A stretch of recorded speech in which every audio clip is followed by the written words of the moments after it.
Welcome to Understand Child Abuse with Araoye Blessing. I want to talk about the second form of child abuse, which is the emotional or psychological child abuse.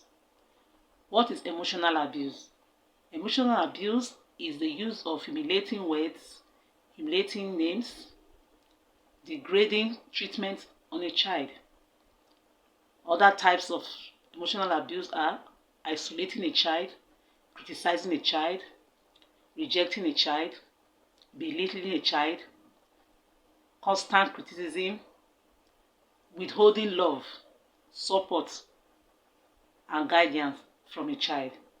All these are emotional abuse. There are some things we do to children that we think they are just like that it's just okay. No, it's not just okay. It affects those children. And the worst part is that there is no evidence to show when a child is experiencing emotional abuse, because the emotional abuse sits deep into the child.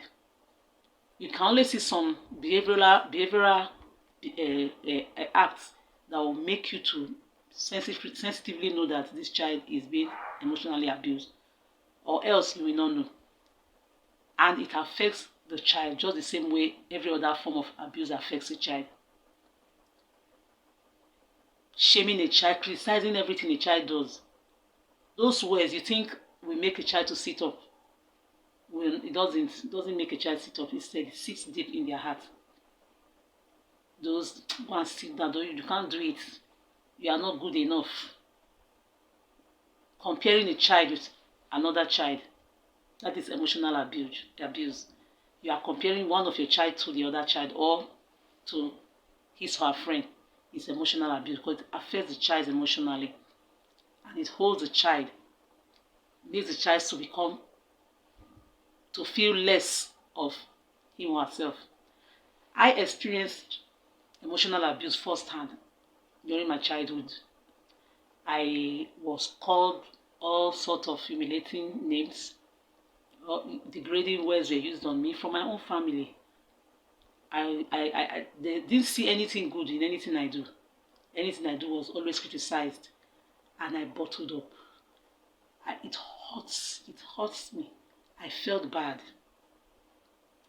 I bottled up for years, and it affected me to think less of myself, to feel inferior. Even in the midst of my friends, I won't be able to say anything. I won't be able, when they are talking, I can't talk, because those words my parents, my family members say to me, those humiliating words, were always ringing in my head, making me to believe that I am inferior, that I'm not as good as others. And so when others are talking, I just keep quiet, because I feel when I open my mouth, I'm going to say the wrong thing. As an intelligent child, I just changed all of a sudden because of those humiliating words, degrading words you're using on me. Now, if you also reject a child that comes to you, and you are rejecting the child, children read your body language more than what you say. You might be saying something and you are behaving something else. A child will know. They will feel rejected. That is emotional. I hope you have learned one or two things. I'm coming again. In my next video, I'll be talking about sexual abuse. Thanks for watching.